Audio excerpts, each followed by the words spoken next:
Futures की closing का जो 340 पर होगी, तब तक एक बहुत ही इंटरेस्टिंग रिपोर्ट आई है सेबी की तरफ से। जो सेबी की सालाना रिपोर्ट है, पिछले 2-3 साल से फोकस था कि डे ट्रेडर्स काफ़ी पैसा लूज़ कर रहे हैं। इस बार सेबी की रिपोर्ट एक इंटरेस्टिंग चीज़ बता रही है कि एफ में वॉल्यूम्स घटे हैं और लोगों का फोकस थोड़ा लॉन्ग टर्म इन्वेस्टिंग की तरफ बढ़ रहा है। श्रेया से जानते हैं आखिर क्या कह रही है रिपोर्ट। श्रेया, राइट सर, जो सेबी चाहता था वही होता हुआ नजर आया, क्योंकि एनुअल रिपोर्ट में काफी इंटरेस्टिंग डेटा सामने निकल कर आए हैं। एक एक करके रखती हूँ। और इनफैक्ट एफएनओ वॉल्यूम में बड़ी गिरावट देखने को मिली है। तो एफएनओ में बड़े बदलाव हुए हैं। सबसे पहले ऑप्शंस की बात कर लेते हैं। एनएससी और बीएससी के ऑप्शंस कॉन्ट्रैक्ट्स की संख्या काफी घटी है। आप स्क्रीन पर ये आंकड़े देख पा रहे हैं। फाइनेंशियल 27 में जहां 13,331 करोड़ 21 करोड़ के आसपास से कॉन्ट्रैक्ट्स हुआ करते थे, अब वो फाइनेंशियल 26 में घटकर 6,460 करोड़ के आसपास रह गए हैं। यानी कि 50% से ज्यादा की गिरावट यहाँ पर हमें ऑप्शन कॉन्ट्रैक्ट्स में देखने को मिली है।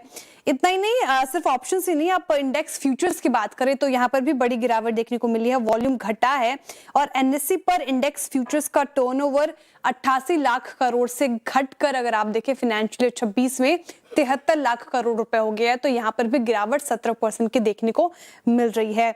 वही स्टॉक फ्यूचर्स का टर्नओवर भी 375 लाख करोड़ से घटकर 320 लाख करोड़ हो गया है। यानी कि यहाँ पर भी आप देखें तो 15% की गिरावट देखने को मिली है।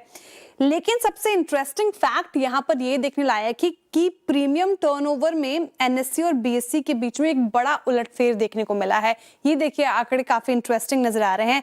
एनएससी का प्रीमियम टर्नओवर 136 लाख करोड़ से घटकर करीब करीब 125 लाख करोड़ हो गया फाइनेंशियल ईयर 26 में। तो 8% की यहाँ पे गिरावट देखने को मिल रही है। वही बीएससी का देखिए किस कदर बढ़ा है। जो फाइनेंशियल ईयर 25 में 22.5 लाख करोड़ के आसपास थी, वो अब 48 करोड़ के आसपास लाख करोड़ के आसपास हो गई। यानी कि यहाँ पर 115% का गजब का इजाफा देखने को मिला है। तो बीएससी यहाँ पर अपनी पकड़ जो है मजबूत करती हुई नजर आई है। अब सवाल ये कि एफएनओ वॉल्यूम आखिर घटा क्यों है? तो जो चाह रहा था सेबी, तो इसके पीछे कई रेगुलेटरी चेंजेस थे। महीने में एक्सपायरी की संख्या कम हो गई है और हर एक्सचेंज पर सिर्फ एक वीकली इंडेक्स एक्सपायरी की इजाजत है।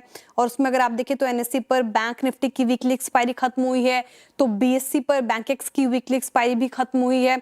और साथ ही इसके अलावा इंडेक्स फ्यूचर्स का कॉन्ट्रैक्ट साइज बढ़ाया गया था सेबी की तरफ से। मार्जिन के नियम सख्त किए गए थे, आपको याद होगा। और फ्यूचर्स एंड ऑप्शंस पर एसटीटी भी बढ़ाया गया था, जिसको लेकर बड़ा बवाल मचा था, लगातार चर्चा हुई थी इस पर। तो यानी सेबी के इन सभी कदमों का मकसद था कि एफएनओ में एक्सेसिव और स्पेक्युलेटिव ट्रेडिंग कम हो, जो कि होती हुई नजर आई है इस बार के डेटा में। तो इंटरेस्टिंग डेटा सेबी की तरफ से एनुअल रिपोर्ट में निकलता हुआ नजर आया। बिल्कुल, काफ़ी इंटरेस्टिंग चीज़ कही वैसे श्रेया ने, और सिंपल है।